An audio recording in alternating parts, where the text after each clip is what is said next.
साखरेच्या निर्यातीवरची बंदी म्हणजे एकूणच साखर उद्योगाची आणि ऊस उत्पादक शेतकऱ्याची अवस्था अशी झालेली आहे की आई जीव घालीना आणि बाप भीक मागून देईना.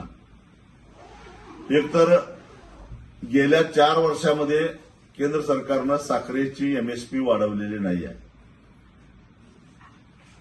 आणि एमएसपी न वाढवल्यामुळं 4 वर्षामध्ये सातत्यानं साखरेचे भाव स्थिर राहिलेले आहेत, वाढत नाहीये. यावर्षी देशामध्ये साखरेचं उत्पादन घटलेलं ही गोष्ट खरी आहे. मग सरकार जर का साखरेची एमएसपी वाढवणार नसेल, जगाच्या बाजारामध्ये साखरेला भाव चांगला मिळत असेल, तर मग साखर कारखान्यांनी साखर निर्यात का करू नये आणि त्यालाही तुम्ही बंदी घालता, स्वतःही भाव वाढवत नाही. याच्या पाठीमागचं केंद्र सरकारचं लॉजिक काय आहे? पण त्याचा थेट परिणाम हा ऊस उत्पादक शेतकऱ्यांच्यावर व्हायला लागलेला आहे. खरं तर आमचं आणि साखर कारखान्यांचं भांडण आहे ते ऊसापासून तयार झालेली साखर आणि त्याच्या उपपदार्थातून आलेल्या पैशातून शेतकऱ्याचा हिस्सा जास्तीत मिळाला पाहिजे यासाठी आहे. पण साखरेचे भावच वाढले नाहीत तर मग साखर कारखाने तरी काय करणार?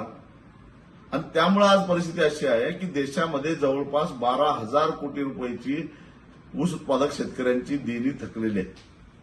राज्यामध्ये 3,000 कोटीच्या आसपास देणी थकलेली आहे. याला जबाबदार कोण?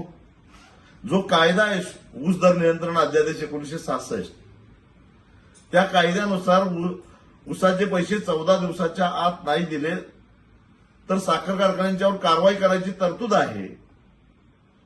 त्यांना सरकारी थकबाकीदार समजून जप्तीची प्रक्रिया सुरू करण्याची तरतूद आहे. पण अंमलबजावणी कुठं आहे? कारण 80% साखर कारखानदार आज भाजप आणि त्यांच्या मित्र पक्षामध्ये आहेत. कोण काय कारवाई करणार? म्हणजे याचा थेट परिणाम साखर कारखानदारांचं सोडावं, ते काही साखरेचे पैसे मिळत नाहीत, साखरेला दर नाही म्हणून हात वर करतात, सरकार कारवाई करत नाही माहिती आहे. त्याचा थेट फटका बसतो तो ऊस उत्पादक शेतकऱ्यांच्यावर. एका बाजूला रासायनिक खताचे दर आकाशाला भिडलेले आहेत. आमचे पंतप्रधान शेतकऱ्यांना सांगतात की रासायनिक खताचा वापर कमी करा. दुसऱ्या बाजूला साखर कारखानदार पैसे द्यायला तयार नाहीत.